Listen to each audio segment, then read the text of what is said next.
Bonjour, je m'appelle Pierre Poisson, je suis docteur en psychologie, psychologue clinicien et psychanalyste. Mon intervention tire les enseignements d'une pratique hospitalière et celle de formateurs, notamment dans le secteur des personnes handicapées et âgées. Nous allons parler aujourd'hui de la dépendance, premier cours de la formation en ligne pour les aidants, qui sera suivi de 4 autres cours de cette première semaine. Cette formation se présente sous la forme d'une vidéo de 10 minutes et nous vous inviterons ensuite à réaliser quelques exercices puis d'échanger sur le thème de la dépendance dans le forum. Donc nous parlons de la dépendance. On peut considérer qu'une personne est dépendante lorsqu'elle dépend d'une aide extérieure pour suppléer un déficit physique, psychologique ou psychique. En gérontologie, la dépendance est le plus souvent due à des déficits assez divers, moteurs, maladie d'Alzheimer, déficit sensoriel par exemple, qui nécessitent l'intervention de tierces personnes. On parle aussi de dépendance dans d'autres situations, telles les addictions ou la dépendance affective, mais c'est un tout autre domaine. Les principales pathologies du vieillissement. On peut parler de vieillissement lorsque les modifications fonctionnelles vont diminuer les aptitudes des personnes. C'est le cas par exemple des sportifs de haut niveau qui, vers l'âge de 30-35 ans, vont devoir arrêter leur carrière parce qu'ils ne sont plus compétitifs.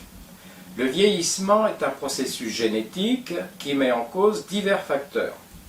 Ce sont les facteurs biologiques et ou physiologiques, baisse de l'acuité visuelle ou sexuelle par exemple, psychologiques comme le sentiment d'inutilité à la retraite, sociaux comme la perte de contact, notamment professionnels et parfois familiaux, et environnementaux, par exemple une fragilité accentuée lors de périodes caniculaires.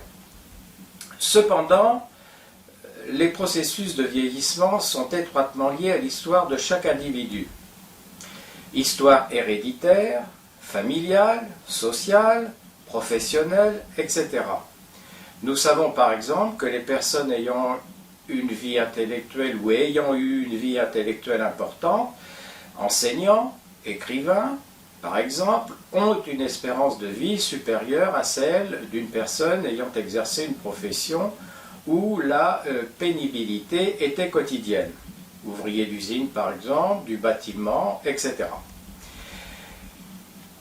Chez l'homme, il est fréquent de parler de vieillissement à partir d'un certain âge ou à partir de la diminution de certaines capacités, telles la vue qui baisse vers l'âge de 40 ans et la perte de certaines capacités physiques. On parle de l'âge mûr, du 3e âge, du 4e âge ou du grand âge. Le corps vieillit, et ainsi que nous l'entendons souvent, on le dit usé, fatigué, et les symptômes qui apparaissent entérinent ce discours. Vieillir est en tout premier lieu une épreuve qui met à mal notre propre narcissisme, c'est-à-dire la manière dont nous nous éprouvons. Et veiller à la qualité de ce narcissisme est fondamental pour bien vieillir. Cela aura des répercussions positives afin d'éviter que la personne qui vit mal son vieillissement ne se sente une charge pour les autres ou de ressentir un sentiment d'inutilité. C'est le cas de certains retraités qui ont eu une vie professionnelle intense et qui vivent très mal la cessation de leur activité professionnelle. C'est pour cela d'ailleurs que le bien vieillir doit se préparer bien avant le départ en retraite. Par exemple, certaines personnes profitent de leur temps libre pour apprendre une langue, un instrument de musique, pratiquer un sport adapté, etc., etc.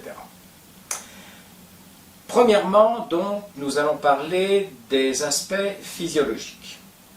Le vieillissement commence assez tôt, dès la fin de l'adolescence. Cependant, c'est le plus souvent plus tard que nous allons ressentir les effets du vieillissement.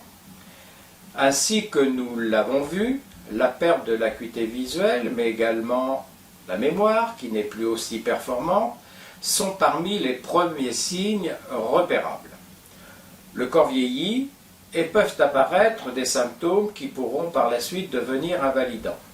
C'est le cas de l'arthrose, de l'ostéoporose, des rhumatismes, des polyarthrites invalidantes, etc. Les différents organes respiratoires, digestifs, circulatoires n'échappent pas à ce processus de vieillissement et peuvent alors apparaître des pathologies respiratoires, c'est-à-dire une moindre résistance à l'effort, de l'essoufflement.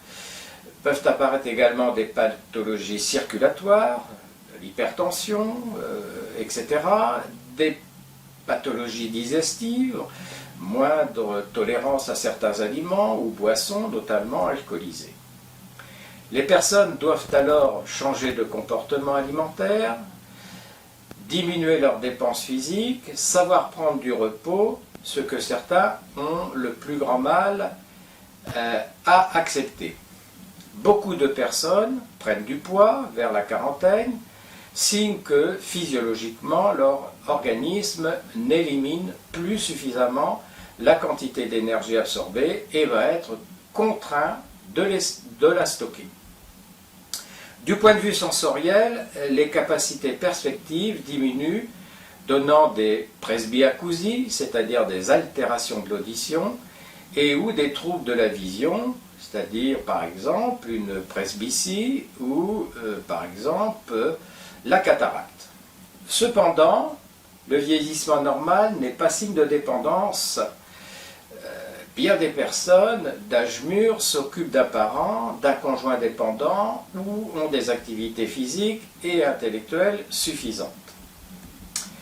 Deuxièmement, le vieillissement moteur.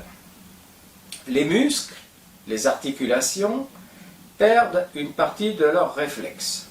Des troubles de l'équilibre peuvent alors survenir, associés à des tremblements des membres supérieurs, parfois de la tête. D'autres troubles liés au corps sont associés aux troubles déficitaires de la sphère intellectuelle.